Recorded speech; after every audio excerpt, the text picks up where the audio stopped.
That's fine. It's not the way. Yeah, it's fine. Hey, what's up, everybody? Welcome back to the Second and Nine podcast. We took another little hiatus. We're now in the dog days of summer, and we're going to get started a little bit soon with football. We got a little bit over a month away. We're going to start getting some preseason games soon, so it should get a little bit exciting.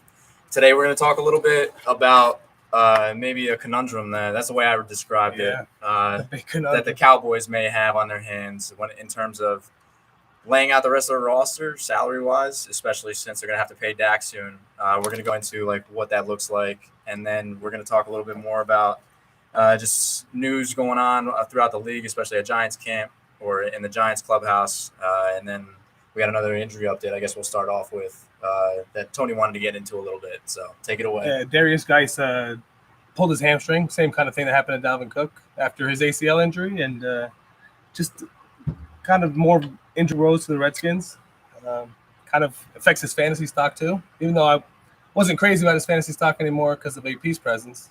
So what do you think about that? I mean, I think he's a guy that he can step in right away, to be perfectly honest. I liked him a lot last year. I thought he was going to be good, but then they got AP, and AP did really well. And I see AP taking a big chunk of those carries too. I'm not saying he's going to do nothing, but I think he can take a big chunk of those carries. And these injuries could scare him. What's the return time that they're estimating for? It's just a hamstring injury, so he should be okay. It's early. It's better happening now than like how Cook happened in the middle of the season. Yeah, you think about it though, it'll probably cut into his training camp a little bit. And he's still young. He hasn't depending on the grade and how bad it is. I've had him before. It take a while to heal for some And he's reason. coming back from an injury too, so it's because he's overcompensating. So that does suck. Yeah. But I want to actually talk about this conundrum because when we weren't even going to do a podcast right now. Really, we were just going to kind of have some discussions about it. And you mentioned this word, and it was a great word, conundrum. The Cowboys contract conundrum, and I was like, oh yeah, their big issue of having too much good young talent. Oh my goodness, what a conundrum they have here. They have way too many good young players, and now they're coming out for some contracts. I mean, I just call it like I see it when it comes to Dak. He's a middle of the road, maybe slightly above average quarterback in the league, and the fact that you're throwing out numbers that you're throwing out in terms of what you think he's going to get paid per year is pretty crazy. I'm with you 100%. I've said this over and over. I've been on record to say over and over that I don't think Dak deserves all that money. I like Dak. I think he's a really, really good player. He's a really solid starter. He's a great leader. And it's too much money for him. But at the end of the day, it is what it is. It's market value. And that's how the cap works. It's how the NFL works. He's up. There's only so many of these guys who could play quarterback. And like I was trying to But again, I did all these charts. I mean, you try and spin it like your way, the Cowboy way, where you spin it. I wouldn't call it a spin so much. But let's be honest, he did a full report. The only thing he didn't do was cite where he got all the information from. But basically, he's got a list of from 2019 up to I guess whatever they would sign him to a 6-year deal. Well, I did the next 4 years. He had the average salary noted as $28.5 million, I believe. $28.4 million. But that's based on him making $2 million this upcoming season and then $35 million each of the next 4 seasons. Yeah, well, which is crazy and which would make him, I mean, based on average per year, the highest paid player tied with Russell Wilson now. So the average that is the franchise number right now is something ridiculous, like $33 million, something like that. That's where the franchise tag number is. So if they were to franchise Dak, it's 1 year, $33 million. I did the $35 million to show worst case scenario. I hope the Cowboys are not going to go as high as an average of $35 million for an next 4-year extension.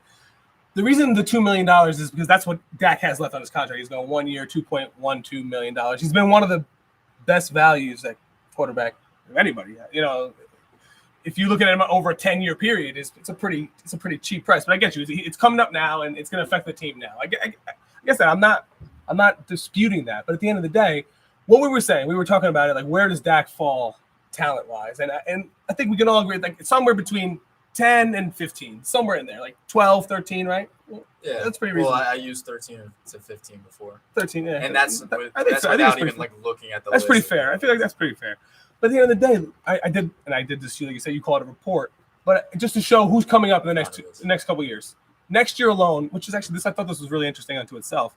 Phillip Rivers, Drew Brees, and Tom Brady and Eli Manning are all up free agents next year. Over under 1.5 on a different team. Phillip Rivers, Drew Brees, Tom Brady, Eli Manning. Over under 1.5 of those playing in a different uniform, not this, or even at any point, because they're 37, 39, 41, and 37. I would take the under. You take the under. It's probably just Eli, you think?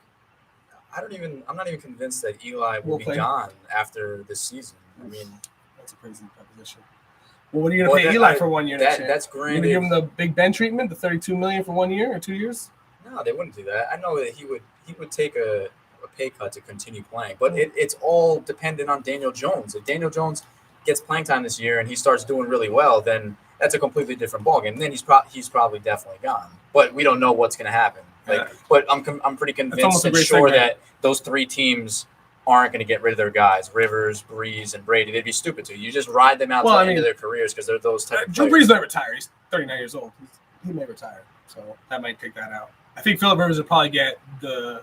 But you said playing for other teams. I agree. That's what I'm saying. So Drew Brees is probably going to retire. I'm saying. So he's probably not. I think he's just going to keep playing. Yeah, you think he'll just stay with them? I think so. They kept Teddy Bridgewater. Keeps himself in shape. No, I know. He's still a little guy. It's not worth. He's got a Super Bowl. Yeah, but he's savvy. There's he is. There's something to be said about like a guy that, especially him. What is he? Doesn't take 6 foot tall. Yeah. Doesn't take like big hits. Yeah, that's why a guy like RG3 didn't last in the NFL because he didn't know. He didn't really know how to even slide. I agree with that. Phillip Rivers probably gonna get the Big Ben treatment. Don't you think? He'll probably get like a nice $30-something million contract next year. They owe it to him. I think he'll get it. Eli could probably see him going with another team, and Brady. But it's like who's going to Brady's going to stay. Eli on? Eli's not going to. He's not going to sign with someone to be the backup. I don't think he won't do that. You don't think Eli could be a top 20 quarterback? No, I think he can. 25. I mean, like. All right, a team's got to believe. I mean, yeah, but you're gonna have to see who's going to need. If he has another crap season, then I mean, there's teams without quarterbacks. You never know. There's teams without quarterbacks, but like if they're a young, like up and coming or developing team, like in a rebuild mode, they're going to want their young quarterback to play. How about and if Miami? They're a good team, they're not going to aspire to win the Super Bowl with Eli. Maybe. Oh, Super Bowl. I don't think anyone's playing. I'm telling you, those teams aren't going to think that that's the solution. True. I get you. They're not going to. A team that would need 38-year-old a team that's going to need Eli. Who hasn't had. But you know what? Really it doesn't matter. It doesn't matter. You just, what I'm talking about in the sense too is just bringing Eli in to be your starter and bring some respectability to your franchise and win some games. I want to clarify something because I'm not sitting here trying to bash him at all. I think he could still be good in the right situation. Yeah, no, I think so too. Their situation has been pretty terrible the last few years with the offensive line. So it's hard to really judge him, but I think How about Miami? Good. Take over Josh Rosen's job. Because Josh Rosen's not going to stick there, right? I can't see it. You really can't? You can't see Josh Rosen, or you can't see? No, I feel bad for him because he went to 2 awful situations, back to back, to start his career. That's tough to recover from. I mean, but the Jets is not a great situation for Sam Darnold. I mean, the Jets are they have young talent on their team. Not really. I mean, they have young talent. Who's young and good on their team? Like a young, good player that they drafted. Jamal Adams. All their good players that they drafted, McCagnon drafted, all of them are the top picks, top 6 in the draft. I mean, anyone could pick Leonard Williams. That's where you get your Pro Bowlers from, though. Yeah, typically. But that's easy to pick someone 6th overall. He didn't. I don't think McCagnon's done terrible in the middle rounds. I'm not. Who does he really have? I'm not defending him. He has Herndon. I think that's the only reasonably good mid-round pick they really. All I did was dispute your Jets versus Cardinals or Miami Dolphins. I'm just saying, Darnold's not in the greatest situation ever. They're not a great team. They're good, and they spend a lot of money. You what's his name? Case. That's your boy. I do not like Case. You defended him to the death the last time. I did not defend Case to the death. I'm just saying, it could be the right move. You look at things like the Jets are a garbage organization, therefore they made this move. It's going to be a garbage move because they're just a garbage organization. And I don't think it works like that. You got to take the move on its merits itself. Each move, you judge it on its merits. Like if they picked someone to be or if they picked Gase to be the GM for the rest of the season, I think that would have been stupid. Or I think if they would have hired someone that was bad, but I like Joe Douglas. What team's really more talented than the Eagles right now? Young talented that they drafted. Who has more young talent they drafted than the Eagles? The Eagles are a really good young team. They are. And they pluck the guy that gets along with Gase, who's going to be their player personnel guy. So we'll see. We'll see how he does. Obviously, there's no guarantees, but I don't feel like McCagnon was such a great GM that you just, give him the benefit of the doubt and just shit on. I'm sorry, I didn't mean to curse.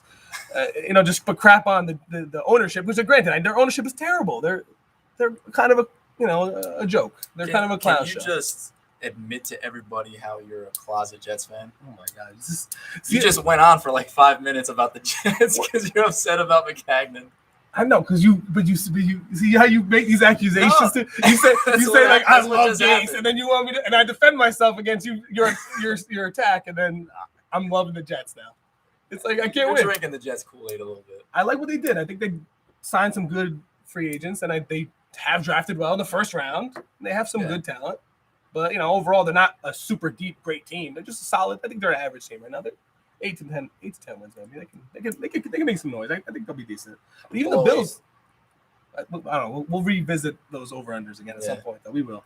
But it's okay. So let's continue what we were saying, though, because Jared Goff the following year, Pat Mahomes, Deshaun Watson, Mitch Trubisky, Andrew Luck, and Cam Newton are all free agents within 2 years. They're all going to, or most of them are going to get contracts even bigger than Dak's. So, I mean, I just can't. I don't understand why all the hate on Dak too. Like I'm just saying the time. Well, the timing just doesn't work out. No, but I really want from your logic. I really want to. I'm just saying in general, he doesn't. Yeah, but we all know. What's a couple $1 million between friends? Like, what's a couple $1 million? Go back to the list though. Go back to the list. You were projecting him. No, let me make my point. You were projecting that you thought Kirk Cousins, or he would go right above Kirk Cousins. Yeah, because Kirk Cousins gets paid an average salary of $28 million per year. So you'd say maybe 28.5, something like that. But that's us all knowing that that's an awful contract. Yeah, absolutely. So I mean, what is that really saying? But if you're the Vikings, would you not do that? No. Well, I'm saying the rank of putting Dak up there salary wise is not valid because Kirk Cousins is not worth that. There are guys that Matthew Stafford was worth that a couple years ago. He didn't have a good year last year. He played with a broken back last year, actually, though. Okay, well, that's an excuse. Yeah. Jimmy Garoppolo, we don't know. I think Jimmy Garoppolo is a better quarterback than Dak. I wanted to get into that right now because he gets hurt. It goes back to my question: why all the hate on Dak? And I think it comes back to kind of what I'm not saying. Well, let me finish. There's not just you. It's a lot of people, and there's some because you Cowboy fans are infatuated with your players. He's not as good. I argue with people the opposite. I can show you the pictures right now. I'll put them up right now. I'll explain to you the story of this idiot that was a little voodoo doll of Dak, getting hung. No, this idiot on Twitter telling me that here's the play. It was a route by Amari Cooper where he kind of faked to the outside. And he burst up into he came up like deep across the field in the middle, and he was wide open. The defender literally had his hips turned at one point and was looking at the sideline, and Amari was already cutting to the inside of the field. He was wide open. So this guy tweeted a bunch of different catches Amari made and like how he runs his routes, and there was really focusing on Amari. But I commented on it and I said a better throw, it's a touchdown because Amari had to make an adjustment and fall to the ground and make the catch, and it was a big play, but 3 plays later, Dak threw a pick in the end zone. Like it really affected. It was like if Dak throws a good ball, it's an easy touchdown. This kid comments on it and says, on my comment says, if my memory serves me right, that there was a lot of pressure on Dak on that play. Oh, those are Dak apologists. This is the pressure on Dak. That's like the opposite of Eli Manning. He rolled out. There's 7 yards between the first defender. So I screen cap this and I tweet this to him and I say, this is the play. Like, where do you see this? And he goes, oh, well, he was on one side of the field. He had to throw it across the field, across the entire field. That's why. So from one excuse, now he's on a second. Oh, you got a text. Oh, I thought that was a phone call. No, disregard. That was his second excuse. And let me show you the other picture. This is the same thing. I mean, I get the points that you're trying to make. I'm just saying sometimes you are an apologist because probably you're here. That's across the field. That's the across the field thing. Yeah. Yeah, I know. There are apologists. I'm not a Dak apologist. I just don't understand why all the hate. You say Jimmy G gives you the eyeball test, right? Like he passes the eyeball test, right? That's what I go. He started in 10 games. No, I completely understand. He has similar. And that's why he's like similar right stats. next to Kirk Cousins, makes about the same money as Kirk Cousins contract. He's only played 10 games. He's a better quarterback, but he's only played 10 games. Yeah, and Kirk Cousins has been bad on like a good team. Kirk Cousins is not that bad. Kirk Cousins is. Chase Keenum was better with the Vikings than him. I mean, that was his first year. We'll see what he does. At the end of the day, you got to win, and he had a good team that he went to. Yeah, the team had a good defense. Their O-line defense was tough. Speaking of defense, I will honestly say, like you make the point about like the Cowboys having a lot of young talent and how that's a conundrum, quote unquote. But the Cowboys actually do have some guys that are really talented. I think the guys like Van Der Esch and Jalen Smith, those guys, if they have another good year, they're going to be those are guys that you're going to have to probably pay a decent amount because in the open market. But I think it's going to be one of those things where you're going to hang on to them as long as you can. So if you can franchise, or like Jalen's going to be next year restricted, so he'll be on the team 2020, he'll be on the team 2021, but there's no guarantee Jalen will be on the team 2022. I think Van Der Esch probably will be more in the long-term plan. Yeah. I think Jalen will be someone that could end up walking. This year's that's coming out 2020 is really, you call it a conundrum. The reason this is such a conundrum is because they had a really great draft. They drafted Dak. They drafted Malik Collins late in that draft. They drafted Anthony Brown. They got another starting corner in that draft. They had a lot of really good players in that draft. Jalen Smith, they drafted in that draft. So they had a really good draft that year. That's why they're having so many people come up. Plus, they traded for Amari. Let me explain why I call it a conundrum. It's because it's 100% because of Dak. I understand your argument about them having to pay him. That's just the way that it's going. The rate that they're getting paid just gets higher and higher each year. And I understand your logic coming from that. But why it's a conundrum to me is because you guys are in a lose-lose situation either way. I don't think that he's – like I said, he's like an average quarterback. Yeah, like, he's not going to be a difference maker for you guys to win a Super Bowl. He's going to be the guy that would have to not screw it up for you guys, the rest of the team, to be that good, in my opinion. But then you also have the situation where you can't franchise him because that just is to a quarterback. That's going to be they're going to take it. Any quarterback would take it as a huge sign of disrespect, especially if it's a quarterback that they think is good. So like Jerry Jones can't go to him with like, oh, we'll pay you the average of like the top 5 quarterbacks, but we're only going to sign you and commit to you for 1 year, and then we're going to draft a quarterback. That's not going to fly with anybody. Especially I don't think it's going to fly for especially him. After he's made so little money over the course of his career. I mean, he's a 4th-round pick, so he's going to only make he's only making $2 million this year. He's not a very wealthy man at this point. He has 14 game-winning drives. He's a pretty wealthy man. He's making. I'm talking about relative to other NFL quarterbacks. Yeah. I'm pretty sure he wants to. He's got it pretty good. I'm pretty sure he wants to break the bank a little bit more than he's done so far. Yeah, I'm sure. He's got 14 game-winning drives. He's got a 66 completion percentage. He's got what was the other one? The quarterback. Are you his defense? No. Seriously, like why 96 passer rating for his career? Is Eli have a 96 passer rating for his career? Does Eli have a 66 passer? I mean, how old is Dak Prescott? How old is he? He's 25. He's 3 years in the league. He's 25 years old. He's not going to continue to get better. He's just, this is it. This is plateau right here. I mean, I'm going to go back to even a guy like RG3. He peaked in a year. I mean, it doesn't happen the same way for everybody. I understand he's progressing, but for him to RG3 is any way comparable to Dak? Do you remember how people were talking about RG3 during his rookie year? And I didn't talk about it like that. Well, he was. I know a lot of people did. He was the poster boy over Andrew Luck. He was doing awesome, but it was all read option stuff. He was all running, and he was frail as crap. I mean, it was only a matter of time before his knee bent back the wrong way, right? Yeah, I mean, he had a couple of gruesome ones. He had some bad ones. That's a different conversation, but he had some bad ones. I mean, all I'm saying is you can't just go by the trajectory that he's had so far in the league, then judge him how good he is based off that. He still has a lot more time in the league. So what will in 3-4 years, what will Dak's passer rating be? What will his completion percentage be? Is it going to drop to 60? That's an arbitrary question. Is it going to drop to 80? You don't know what the team's going to be like then. That's a huge factor. No, I agree. I mean, obviously, we don't know exactly, 10 years, but we know the Cowboys. I can't predict how good the offensive line is going to be. I can't predict if Zeke is already gone by then. We're going to.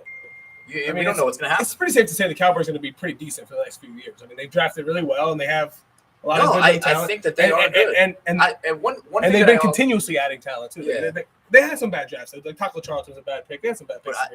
I brought this pick up during it was like 1 or 2 episodes ago that we did about like free agent signings. And I thought about it today as I was reading through your report that you sent me. Why didn't you guys go after Eric Weddle? I don't know. That is a huge missed opportunity. Because especially with those guys like playing the intermediary, like the linebackers, there's 31 and teams. Him over the top. There's 31 teams, I can say that. Right? I mean, but you got to reach out to them now. $6 million. You have to try and make a move. It almost seemed like that was the only team that he wanted to play for.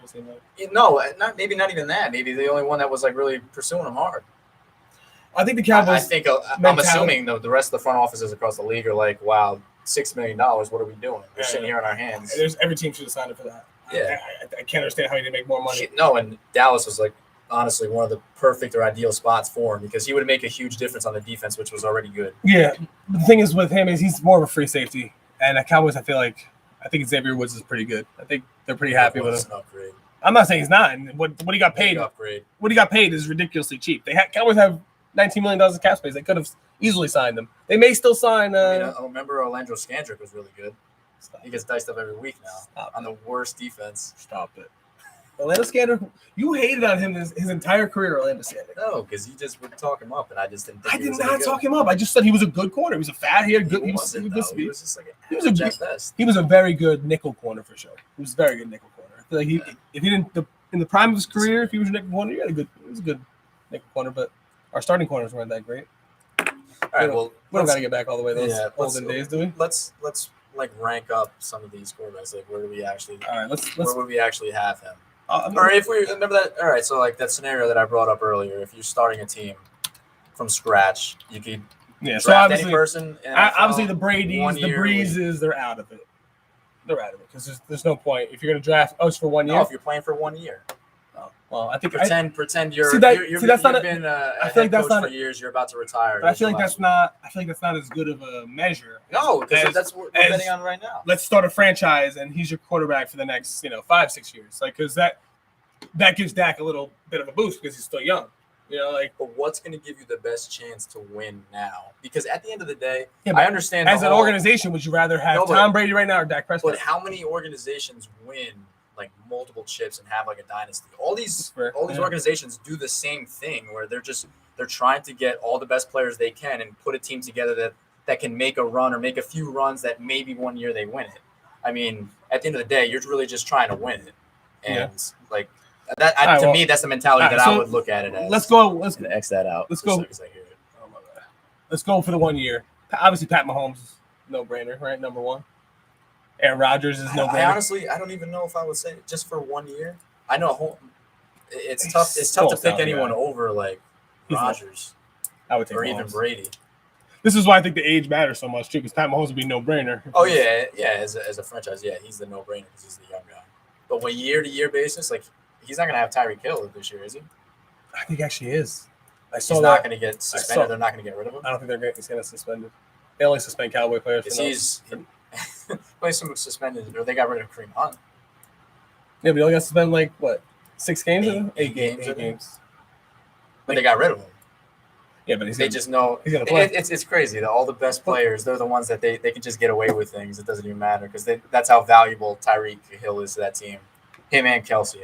Kelsey could probably do some dumb shit. Tyreek is dirty. He's just disgustingly fast. All right, so Russell Wilson's obviously a no-brainer. Andrew Luck's a no-brainer. See, that's why I wouldn't put Drew Brees because Drew Brees is 40 years old. There's no way I would prefer to have Drew Brees at this point. But just 1 year. Since we're doing 1 year, I would take Drew Brees too. Obviously, Tom Brady. You could keep scrolling down. This probably has like a rank of everybody. Yeah. Rivers, Matt Ryan. I would take Baker. Mayfield, yeah, Baker too. Would probably take Baker over Ben Roethlisberger. Even though that's a pretty tough decision though. Dak over Baker. I think that's pretty close because Baker hasn't proven that much. Yeah, I think Baker's. I think Baker's gonna be better. I agree, but it's it's still arguable. It's still arguable. It's funny. Baker Mayfield's gonna end up being what I thought the upside was for like Johnny Manziel. Yeah. See, here's where it comes in. Which was a bad call. I'll take an L on that. On what? You said that I thought he was boom or bust. You thought he had a chance to be good. You thought he was like Johnny Manziel?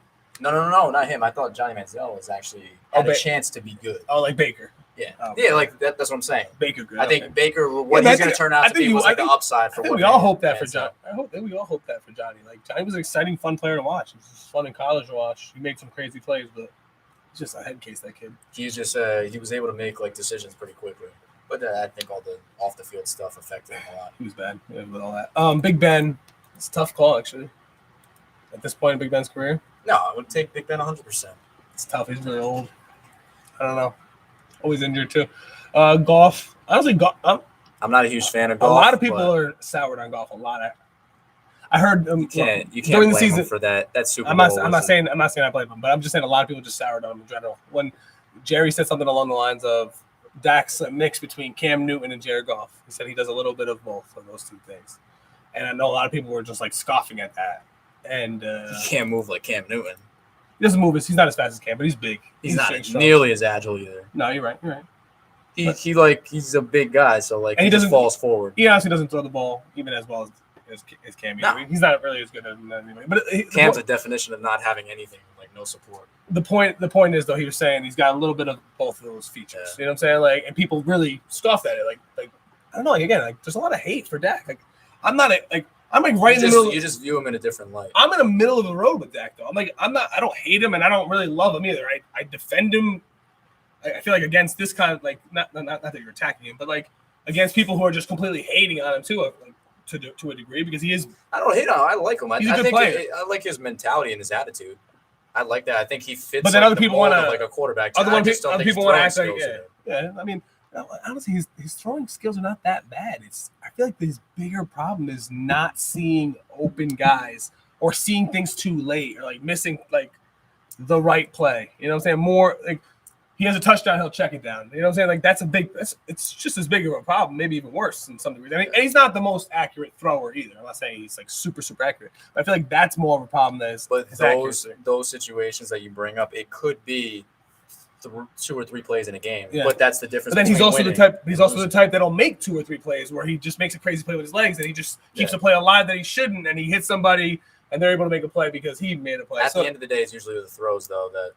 What takes you over the top? But making those plays, like week 17, like last year, like he threw for over 450 yards, and at the end of the game, he threw a strike to Cole Beasley for a touchdown. Yeah. Remember that game?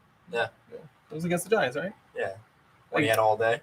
Oh, stop! We played our backups. I'm not making an excuse. I mean, it sounds like it. You guys have 2 offensive lines. Yeah, we 2 do. offensive lines better than ours.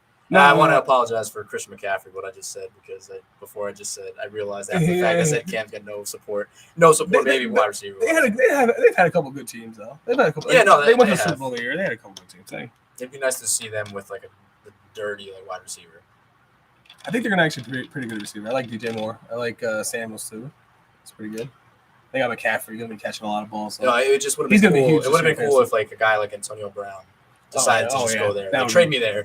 I'll go play with Cam. Yeah, but look, even these guys, they have Zach in the same place, and you probably would put Dak 14. You like Jimmy G above him. Dak, what was it? Dak 15 or 14? Honestly, I would even put Stafford above Dak too. Stafford's below. I like Stafford. Cam should not be below him either. So that's what I'm saying. A lot of these guys you can argue. Yeah, so I mean, but it actually from that list, like looking at all the names, it almost is like kind of generous that Dak is even ranked that high. At what was he, 14 or 15? They have him 14. Deshaun Watson and then Dak and Trubisky. I don't think Trubisky's that good, but that's just me. Yeah, I don't think Trubisky's better than Cam for sure. I don't know how this guy's doing each other's ranking, but at least he gave us an idea. Yeah, so I think that's my point. I understand the whole thing about the way salaries are going to go up, but it's just going to be a mistake in the long run. And they're in a catch-22 situation where they kind of are obligated to do it, but it's not going to work out for the rest of the team. It's inevitable, and every team's going to have to face them unless you have. But that sets franchises back, like especially when you guys actually have a good. At the end of the day, when your guys are going to have Daniel Jones up for a contract, and he's going to have to get paid at the end, at some point. Is he the franchise quarterback? Yes. Okay. If the answer is yes, he's going to get paid, and it's going to get paid way more than he should. I understand. What I'm saying though is the window is like closing a little bit. I think the Cowboys window is just opening. They're just now drafting well for the last, it's been like good. But they're going to have 6-7 years now. They're going to have to continue that though. Yeah, they do. Yeah, they absolutely do. It's tough to. But the thing is too, it's not even just drafting. Like, look what you can find. Look what you can find. Undrafted free agents. If you pick up good undrafted free agents, that's gonna be huge too. Philip Lindsay. That's what I'm saying. Like, you're saying, what if the Cowboys can't re-sign Zeke? I mean, we drafted 2 running backs this year. I mean, they're not Zeke. I'm not pretending like they're going to be Zeke, but they're still lottery tickets. Any running back can turn out to be the next Philip Lindsay, the next, Kareem Hunt was a 3rd-round pick. Like, you could find running backs. I wouldn't be mad at the Cowboys for running Zeke into the ground this year, run Zeke into the ground the following year, franchise tag him, run into the ground a year, and let him walk. I mean, I wouldn't be opposed to that. And that would probably be the right thing to do, but you got to find a guy that's as good as him, because he's arguably the best, like between the tackle runner in the league. Maybe him, Le'Veon. We'll see what Le'Veon looks like this year, but I mean, Saquon is just going to get better. But I mean, Zeke's up there with anybody. Yeah, he's top three. He's a big difference maker. So it's going to be it's going to be tough to see like what they're going to look like. I think you can't get away with.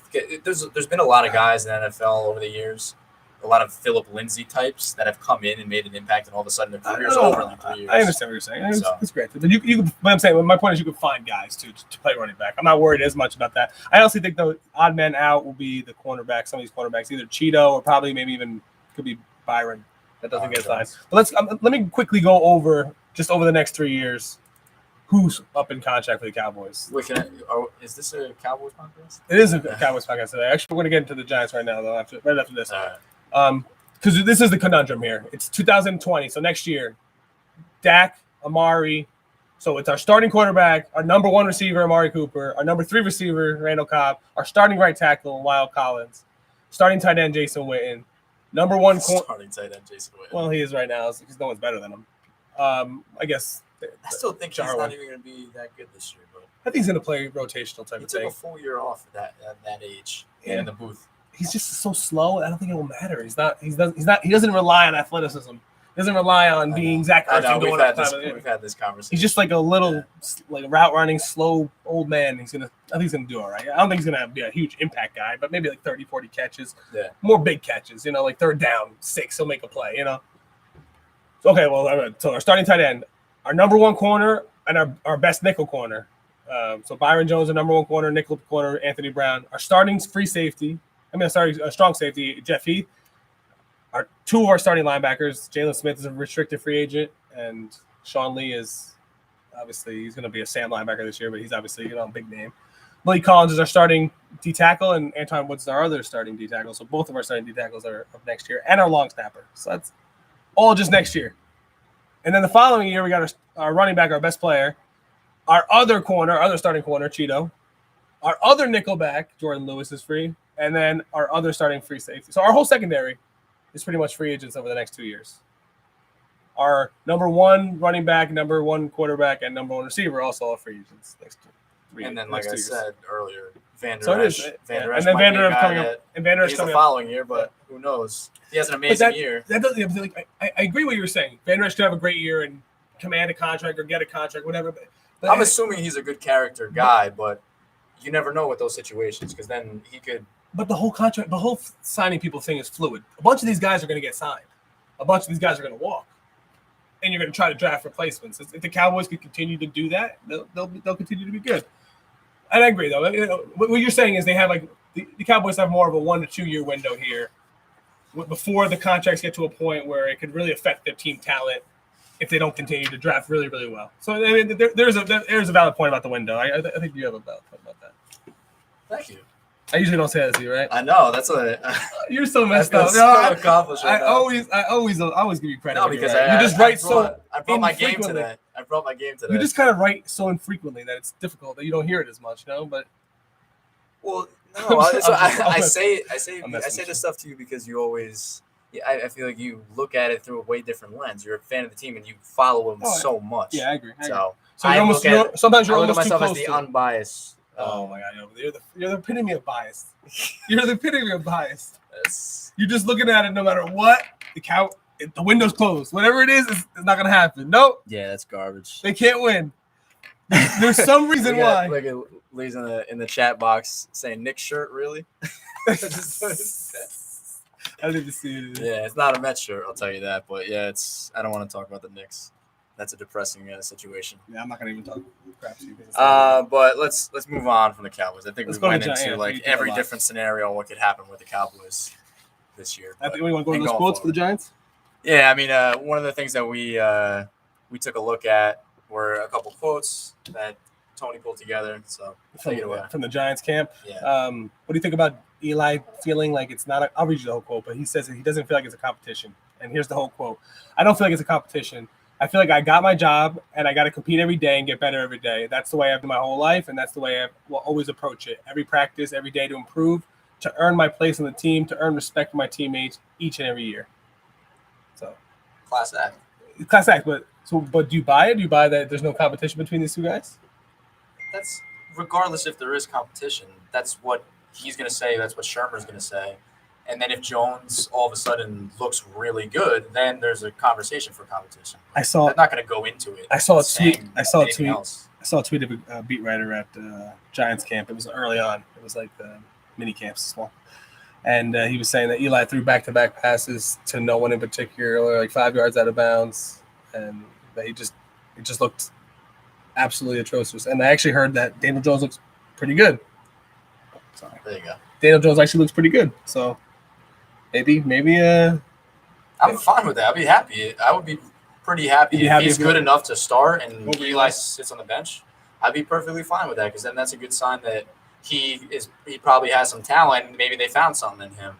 I mean, that's still remains to be seen. The Giants seem like they're going out of their way to respect Eli Manning and just to pay homage to what he's done for the franchise, especially after the whole McAdoo debacle with sitting him for Geno Smith of all people. Not even Kyle. What's his name? Kyle Laletta. So Eli's sat him for Geno Smith. What a joke! I was mad at McAdoo for that. I hate Eli. Yeah. And I was pissed at McAdoo. I was like, how could he do that to him? He's an asshole. He's an idiot, that guy. Yeah. Horrible. But either way, to go back to your point, the point we brought up, I think it's a good thing. Either way, I wouldn't be upset if Eli sat, and I think he would be fine with it if the Giants were doing well. He'd probably retire after that, and that'd be it. I mean, unless someone, I can see him going to another team. I mean, unless someone wanted to take him in, but again, he's not. We kind of got into this earlier. He hasn't really shown a ton in the last few years. He's putting on numbers because that's kind of I guess how, as you say, the league has been changing. But there's no the eyeball test. There's the eyeball test, and I wanted to say that to you. I wanted to say that to you. In that whole, and this is another argument. And this is the whole. This is a whole other argument. I'm not trying to get into this whole argument, but as far as that, I know what's coming. For the Hall of Famer, is Eli passed the Hall of Fame eyeball test for his entire career? I'm not talking about just recently. Does he pass the eyeball test, Hall of Fame level eyeball test? Yeah. What? At what moment? When he's holding the trophy up? That's the moment he passed the eyeball test? He held it up twice. I know, but is that the moment? Is that the only moment you saw him pass that test? No, he went through a stretch during those years, between those years that they won the 2 Super Bowls. He went through stretches where he was winning a lot of games in the last 2 minutes of the fourth quarter. So everyone forgets about that. So does Dak. 14 game-winning drives in 3 years. Again, Dak's been in the league for 3 years? Yeah, 14 game-winning drives already. That's good. Yeah, it's really good. Do it for a longer period of time then. He will. Watch. He will. Right. Jesus, you're such an apologist. I'm just saying, but saying you don't. But he wasn't. We weren't even talking about. You don't see yourself as an Eli apologist, though. You don't look at yourself like that. Why? Because it's a similar situation with Dak. I'll state what I think honestly about Eli. Yeah, me too. I understand people that criticize him for the reasons they criticize him. Usually, most of them are valid, but it's a different situation. He's already won it twice. Dak hasn't won anything. He's only been in the league for 3 years. I understand, but it's the same argument you were making before. You were saying the Super Bowl means that, okay, but then Joe Flacco and do the Broncos feel phenomenal about their quarterback situation right now, having Joe Flacco as their starter? I don't think so. I don't think they're looking at it Joe Flacco's long-term answer. They don't, but also just because he has a Super Bowl. Because he won a game the Giants, though, at that time when they won the Super Bowls, when Eli won those 2 Super Bowl MVPs, they were actually a good team. Yeah. What I'm saying is, you guys, your window is going to start to close soon. This is that even though it's maybe unfair for Dak because it's earlier on in his career, but he's got to adjust and he's got to win soon because that window will eventually close. The team won't be as good anymore, and then he won't be as productive anymore. I think even when I put the Cowboys salary cap situation up here, I think them not spending this money and there's more. I was reading actually on Dallas Cowboys. Read it out so everyone knows. The Cowboys have $19.4 million in the upcoming season, still left over in this coming year. They're not going to use cap space. They may actually sign Eric Berry. That was kind of on the table still. And I was reading actually an article on DallasCowboys.com today that was saying that it's more like 13 or 14 million. You still got to these salary cap numbers are based on the top 51, so there'll be 53 players on the roster, so it'll be like a couple million more. Plus, you got to pay the practice squad guys, so it's there's a few million to budget for that. That's crazy though that you guys just sorry to stop you, but that's crazy that you guys would actually consider signing Eric Berry after not signing Weddle or not going after Weddle. But that's like I agree with you. That's a big mistake. I agree with you on the premise of what you're saying, but I think their mentality about it is they have Xavier Woods and they like him as a free safety. They feel like they need more someone as a strong safety. I feel like to replace Jeff Heath. I think that's how they look at it. I think Eric Berry's more of a bigger box safety, whereas Weddle's more of a free safety. And I think Xavier Woods could do both. So I agree with you. I would put Eric Weddle back there and have two good cover safeties, and I think Xavier Woods could play down by the line of scrimmage as well. I just think I agree with you. The plus level, whatever, if you want to talk in Madden points. Yeah. The plus points that you would get from Weddle moving, being there, and then having to move Woods to the other position, the minus that you would take. No, it wouldn't. It would be better with Weddle. I'm saying they may see it as a minus. I don't see it as a minus. I think he would be really good. That's a no-brainer. I think it would be. I think it was a no-brainer. I think it's a no-brainer for 31 teams. They should have signed Weddle. Every team that didn't sign Weddle should have signed him. Should have offered him more money than he got. Got literally nothing. It was ridiculous. Still angry about that. You're like angry about a lot of things. But I'll take Eric Berry. I'll take him. Actually, I'd rather save. I'm trying to trade Lyle Collins right now and save that $8 million of cap space and give it to one of these guys on this list. Was I the one that brought the Cowboys back up? No, my bad. I'm sorry. I didn't mean to. I just wanted to make sure I didn't trip up there, because then I would have said that was my fault. I can't remember if you did or not, but I'm gonna check later. I'm just gonna blame you. All right, that's fine. All right, so give us that second quote from. Whereas Eli feels like it's not a competition. Apparently, his head coach doesn't agree.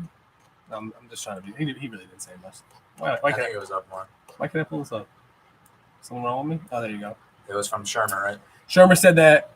I think we're going to play the very best player. I know we're dancing around the words there. I think Daniel Jones, has been really, really productive this offseason, and he's on the track to be ready to play day one. The players that gives us the best chance to win will play. And you've seen Eli. So that's saying you've seen Eli do that for a long time. Yeah. I mean, obviously. That's how they're going to approach it. Yeah. Well, yeah, because you're not going to say. Nah, you put that in there because you wanted me to slip up. What? You wanted me to say something stupid or just start a controversy. About what? About Eli. Why would I try to set you up? I'm just trying to make the show as good as I can. Well, that makes the show better, to be honest. When we're both yelling at each other and arguing, that makes it more entertaining. I want to entertain the 3 or 4 people that are going to see this. Okay? That's true. All right, so we got Lee in the chat box here. Yeah, Tony D's and Eli Hater. Would over retired. He would have retired. Cowboys. Wow. Yo, Lee's just talking crap out there. Yeah. He's just talking crap in those streets. He does. That's what he tends to do. I don't think so. I think Lee's very objective. Me and Lee actually can have conversations about, without getting into fights. Me and you cannot. You've never seen a Yankees-Mets discussion with us, so. I mean, the Yankees. I'm waiting for the response back in the chat box. Are the Yankees going to trade for Syndergaard? I don't know. This is a football podcast, though. Right. But I think we can actually wrap it up now. Once we get closer, we can start talking about fantasy. We'll check out the over/under numbers. Yeah, we'll play some games on over/unders for teams, how we think teams are going to do, how we think maybe fantasy players are going to do, and then we're going to actually hold ourselves to this. And I'm gonna put together a spreadsheet, and anybody who wants to participate with us and kind of track along with how we're doing with our picks the whole year, then I'll put a link in one of the next videos when we do that. But I guess signing off from Cowboys podcast. Yeah, signing off from Dallas camp. This is Ray, and this is Tony Diesel. Tony Diesel. So have a good night, guys. Thanks for tuning in. Subscribe and click the like button. Shit.